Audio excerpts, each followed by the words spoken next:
guys, in this video, I'm going to show you what to do if your kid got high on sugar over the holidays and how you can pull the brakes by doing a 48-hour sugar detox. So for those that don't know me, my name is Bettina Gross. I am the founder of Empowered Mom Healthy Child at bettinagrosshealing.com and the creator of the Holistically Heal Your Child Summit. And I help moms whose kids have fallen through the cracks of conventional medicine to holistically heal their children with alternative medicine tools that really work. So go ahead and like the video or subscribe to my channel if you like what I'm sharing with you today. So in this video, I'm going to talk about how overloading your kids on sugar can have a series of immediate negative effects on your child's health and how you can pull the brakes by doing a 48-hour sugar detox. I actually want to start this off by sharing a story about what I experienced with my own son last year at Easter. So this happened about a year ago, and we had a huge pile of candy leftovers that my son had received for Easter. And I'm sure you've had that. We've all had that, right? If that is you, raise your hand. And I just wanted to get rid of all of the candy as quickly as possible to avoid all the begging and the whining for candy for weeks to come. But I also didn't want to throw it in the trash because you know what we've always been told growing up: don't waste food, don't put perfectly good food in the trash. So up until today, I just feel bad doing that. So anyhow, I allowed my son to have sweets every day for 5 days in a row to get rid of the candy as quickly as possible and be done with it. And what I noticed during those 5 days while my son was having all that chocolate was that he just turned into another person. He was becoming increasingly active. He couldn't sit still. He started climbing the furniture. He was talking nonstop. He was increasingly irritable and he would have tantrums. He was very difficult for me to handle. He was calling me names, yelling at every time things didn't go his way. And he also started to have severe sleeping problems. He was just too wound up at bedtime and couldn't fall asleep for hours. And you know how it is at the beginning, I was like, well, you're just putting too much thought into this. He's just an active child. He's just a little bit more wound up as he usually is. And you were just reading too much into it. But then other people started to notice his changes in behavior as well. And they actually started bringing it to my awareness, like his kindergarten teacher. Well, she literally said to me that she thought that he was acting like being charged.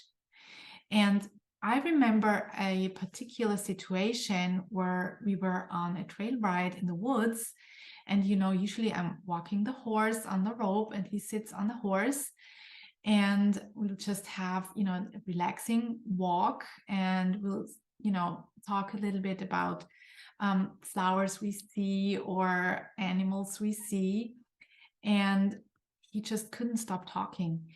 He was just constantly talking and babbling and literally could not stop talking.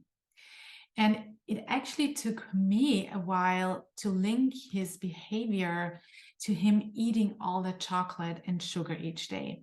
I even cut out all media before I brought this back to him eating all that Easter candy.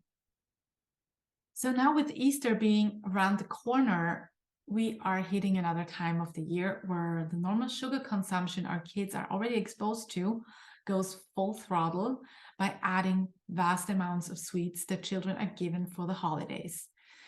And this is usually not just going on for one day, but because all the sweets that the kids get cannot be eaten up in one day, we are usually talking about a longer period of time that our kids will have this overconsumption of sugar.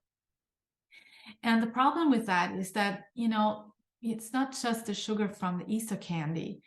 We already have sugar in so many unexpected places, like tomato sauce, ketchup, bread, pasta, cereal, seasonings, baby food, flavored yogurts, and especially beverages.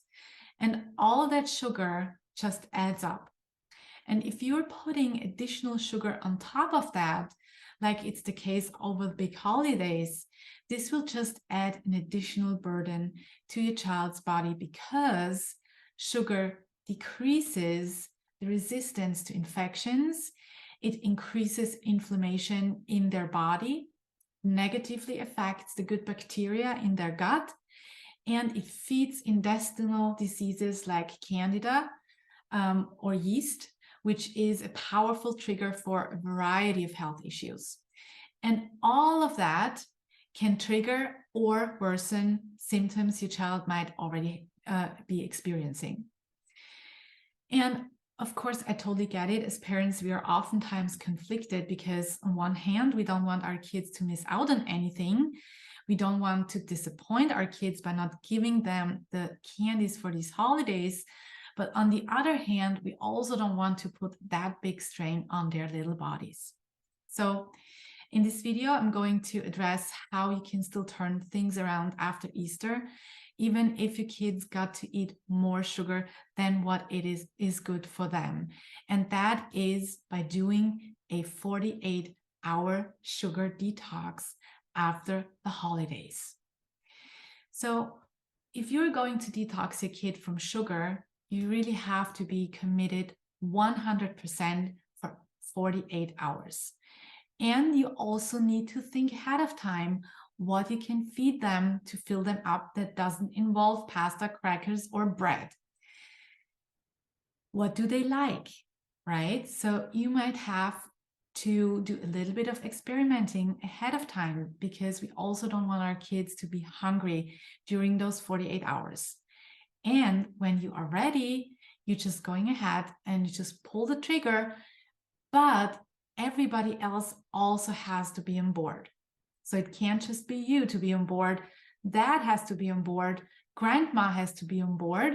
And everybody else who takes care of your kids has to be on board as well. And they have to know what you are doing because one little bit of sugar can sabotage your whole efforts. And I promise you guys, if you pull this through for 48 hours, you will notice a big difference of what the kids are willing to eat afterwards. So I'm going to go through the 4 steps that you will have to take in order to do this 48-hour sugar detox, okay? So step 1 is you figure out what all the hidden sugar sources your kids are exposed to are, and you have to completely remove them. Like I said, that might require a little bit of planning ahead because we also don't want our kids to be hungry over those 48 hours, right? So in step number 2, you pull the trigger. No more sugar, no more refined carbohydrates. If you are worried that not everybody is on board and will support this, just do it over a weekend when the kids are home with you. In step number 3, you put more focus on adding more healthy foods like high quality proteins and vegetables into their diet. And then in step 4, you throw out all the leftover candy and don't feel bad about it because you're actually doing them a service. And anyways, it is questionable if candy even can be considered food. So the reality is, if you don't want your kids to eat refined carbs and sugar, you shouldn't have them in your pantry because they can't eat what's not there, right? Sugar will slow down your child's healing time. If they have any issues, if they have asthma, allergies, digestive problems, skin problems like eczema, sugar is going to slow down your child's healing progress because it disrupts the gut microbiota. It feeds candida, the fungi in your gut, and they will continue to tell your child's brain to crave more sugar and carbohydrates as we go. And the upside of it is, if your child is a picky eater, you might really notice some significant changes in their eating behaviors after you pull this through. So that's it for today.